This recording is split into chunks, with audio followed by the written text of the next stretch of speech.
everyone, and welcome to Journey with the Kellers. My name is Amanda Keller, and today we are in the Keller kitchen. So today we are going to be making something from a new cookbook. Ooh, so excited. So it is The Last of Us cookbook. Isn't that awesome? I can't wait. Okay, so today's recipe, and this is the first recipe in the book, is called the Cowboy Bowl. Ooh. Okay, so this is actually a fairly easy recipe to make, but it does take some time and some prep work. So you gotta plan for that, okay? So the first thing that you are going to need to do is you are going to need to fry up 4 slices of bacon, okay? Now, you're not gonna actually use this bacon in the recipe, you're gonna use the bacon grease, okay? So whatever you're going to use to cook the entire pot of soup, basically, so the bigger pan that you're gonna use is where you're gonna fry your bacon at, okay? So we've got 3 and 4. Here we go.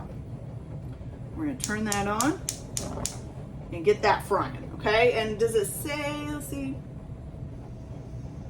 It just says cook it on medium heat until crisp, and then remove and drain on a paper towel, and you can set it aside for other things, okay?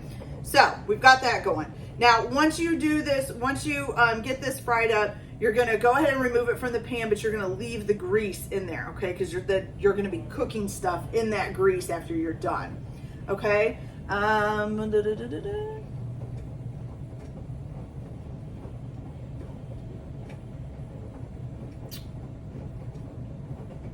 Okay. All right. So then the next thing you're going to need is like a separate pan. I'm going to move this back a little bit so you guys can see this other pan here. I don't know. Excuse my washing machine. I hope that's not going to be too much noise. Okay. So you're going to, in another pan. So it says you're going to need 5 ancho chilies, de-stemmed and de-seeded. And then 2 chilies de árbol. I don't know if I'm saying that right.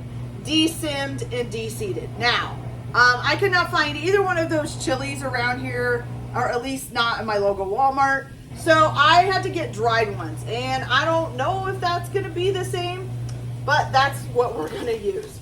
So for the 5 ancho chilies, I don't know. These may not have been de-stemmed or de-seeded, but these things are big. Those are some big chilies, you guys. Okay, so what it says to do is to break them into small pieces. So since these are dried and they're going to be a little bit harder to break, I'm going to just go ahead and use some scissors and kind of clip them up. And I'm just going to put them in the pan here. Oops, one went flying. Oh yeah, see, there's seeds in there. That's not good. Don't want the seeds in there. All right, you guys, so I'll be right back. What I'm going to see if I can do is if I can cut these open and get all the seeds out. And then I'll come back and hopefully be able to get these cooked up. So I'll be back in just a minute. Hey you guys, so I was able to cut the stems off of the top and then split them down the one side and able to open them up and get the seeds out. So if you're using dehydrated ones, which I still don't even know if this is going to be a good idea, but it's what I could find. Okay, so I cut them up, put them in the pan, and you're just going to cook them on like a medium low heat for 2 to 3 minutes just to toast your chilies just a little bit. Okay, then you're going to take some water and you're going to cover them up. You're going to add just enough water to cover up the chilies, okay? You're going to cover them up. That looks about good, almost. There we go. And then you're going to bring them to a boil, right? Yeah. And you're going to boil them for 10 minutes until they're softened, and then you're going to drain them and set them aside, okay? And we'll be adding those in later. So while that is cooking, while it's boiling for 10 minutes, which is not quite up to a boil yet, it's getting there. While that is cooking for the 10 minutes, you can go ahead and you need to cut up 2 pounds of chuck roast. And you're going to, once you get it cut up into cubes, does it give you a size? About 2-inch pieces. So you're just going to take a chuck roast and cut it up into little 2-inch pieces. Then you're going to put 1 teaspoon of salt and 1 teaspoon of pepper on it. Yep. And then coat it with 2 tablespoons of flour. So you might want to put it on, as you're cutting it up, put it on something where you can kind of have it spread out a little bit so that you can sprinkle that 1 teaspoon of salt on there and the 1 teaspoon of pepper and then 2 tablespoons of flour, okay? Then also you're going to need 1 medium yellow onion sliced up, and then 2 garlic cloves minced, okay? And then everything else will come later. My bacon is done and my grease is waiting here in the pan. So I will come back as soon as these are done cooking for their 10 minutes, and I'll show you what we do next. So I'll be back in a little bit. Okay, you guys. So now I've got the peppers are drained, and here they are. So they actually look pretty good and they smelled pretty fragrant. I'm just kind of sitting them over a bowl to make sure all the stuff is drained out. Okay, so now what you're gonna do, once you have gotten your meat all cut up and then you've salt and peppered it and then coated it in flour. And what I did was I took the 2 tablespoons of flour and just sprinkled it over top, and this kind of tossed them up a little bit so that they all got coated. So what you're gonna do is, in your pan with your bacon grease in it, you're gonna go ahead and sear the meat in batches. So you're gonna put it in here. Don't put all of it in at one time. Have a plate or something ready to put them on. And you're basically gonna sear them, let's see, until they're dark brown on all sides, okay? And then you're just gonna, once they're done, you're gonna remove them and put them on your plate and set them aside. Okay, so it's gonna take me a little bit to get these all seared up and done. So I'll be back after they're done and I'll show you the next steps. So I'll be back in just a minute. Okay, you guys, so my last little bit of meat is finally done here. Oh, missed it. Okay, so we're gonna take the rest of this out. We got a nice, good tray of browned meat. Okay. Now, if you have more than 2 tablespoons of grease in the bottom of your pan, you're going to go ahead and remove everything but 2 tablespoons. Mine's actually pretty good where it's at. So now you're going to take, put that up there. Now you're going to take your onions that you sliced up, and you're just going to put that in there. And you're going to cook this up for about 2 minutes, okay? Stir that up.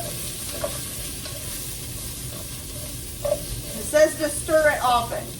Now while that is cooking up, I'm also going to grab my blender container here because we're going to have to blend some of this together. So right now, I can go ahead and add to this already our cooked chilies. We're going to put that in there. Get this out of the way here. Then you're also going to need to put in here your onions when they're done, and we're going to add our garlic to that in a minute here. And once that's all done, you're going to put that in here as well. You're going to put 1 cup of beef broth in. Now, I have 3.5 cups here. That's what could be used in the entire recipe. So I'm just going to pour a cup out of that. Okay. So put 1 cup in there with your chilies. Now, you already put 1 teaspoon of salt and 1 teaspoon of pepper on your meat. And now you're going to need to add the rest of the salt and pepper that was in the recipe, which is another 1/4 teaspoon of, this is pepper, right? Yeah, 1/4 of a teaspoon of pepper, and then 1/4 of a teaspoon of salt. I know, I didn't measure it. All right. Okay. Then you're going to put 1/2 teaspoon of paprika. That's 1/2 tablespoon. Where's the 1/2 teaspoon? Here we go. So you're going to put 1/2 teaspoon of paprika in there. Then you're going to put 1/4 teaspoon of dried oregano.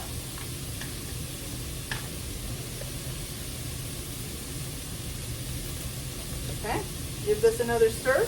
Okay, those are looking pretty good. Probably been cooking for about 2 minutes, so now you're going to go ahead and add your minced garlic and fry that for about another minute. Okay. So we got our 1/4 teaspoon of oregano in there. You're going to do 1/4 teaspoon of ground cumin.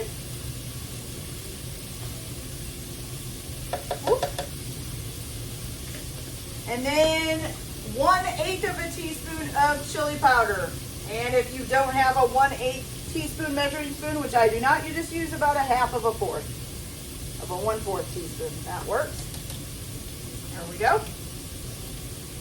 Okay, so now you've got that all ready. Give this one more little stir here.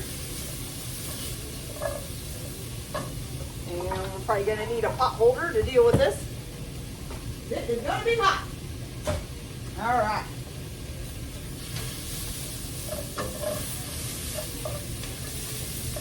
Hey, those are looking pretty good. They're nice and brown, you guys. I hope you can see that. Nice and brown onions. They're getting kind of limp and soft. Getting fragrant. I can smell the onions and the garlic. So we're going to go ahead and shut that heat off. We're going to go ahead and add this to the blender, okay?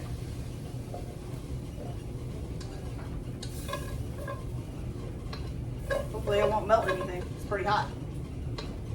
Okay.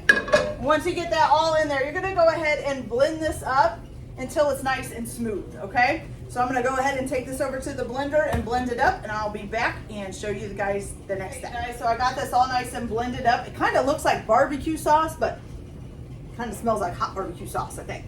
All right, so you're going to go ahead and put this back in your pan, okay?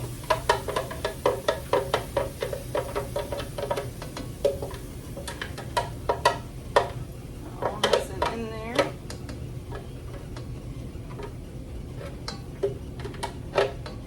And you're gonna go ahead and stir this up and try to get like all the little bits of meat and stuff. You're gonna have like black stuff kind of stuck on the bottom of the pan.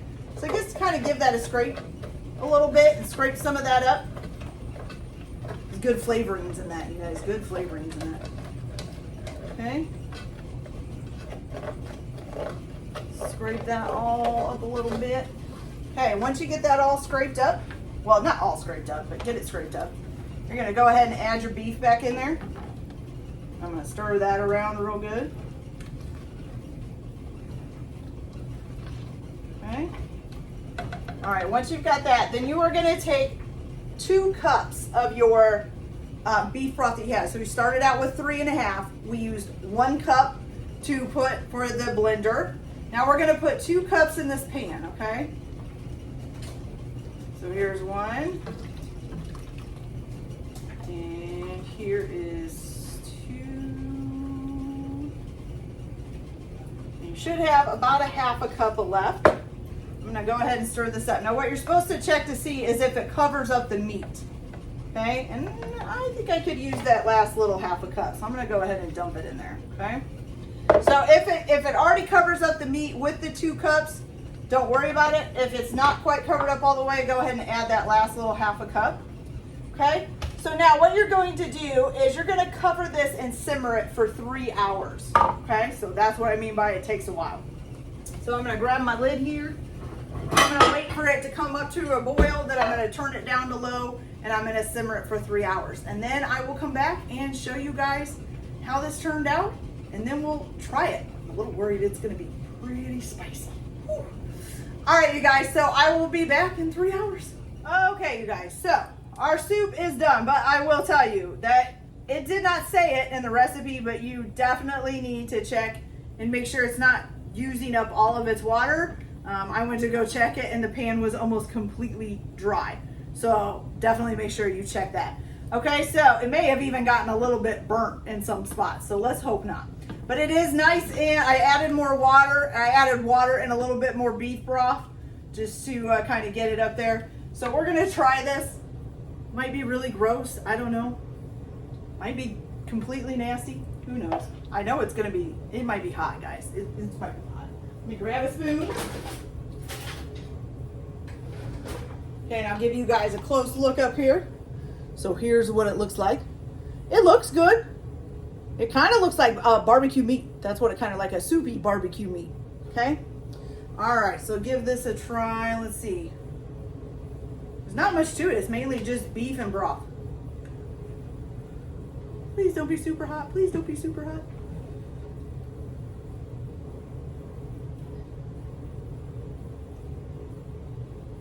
Oh, miraculously, it's not. Tastes like beef stew, you guys. I mean, like, seriously. It tastes like the beef from beef stew. But doesn't beef stew have potatoes and stuff? Beef stew has potatoes. Mom's here. She says beef stew has potatoes. So it's a beef stew with just the beef. That's what it tastes like. Really good. Meat's a little bit chewy, but that could be because it dried out a little bit. But you know what? Add some water and some more beef broth. Save the day. Okay, you guys, so that's it for this recipe. I hope you liked it. Like and subscribe if you like, or don't if you don't. Everyone have a good day. Enjoy your cooking. Keep your kitchen messy, and we'll see you later.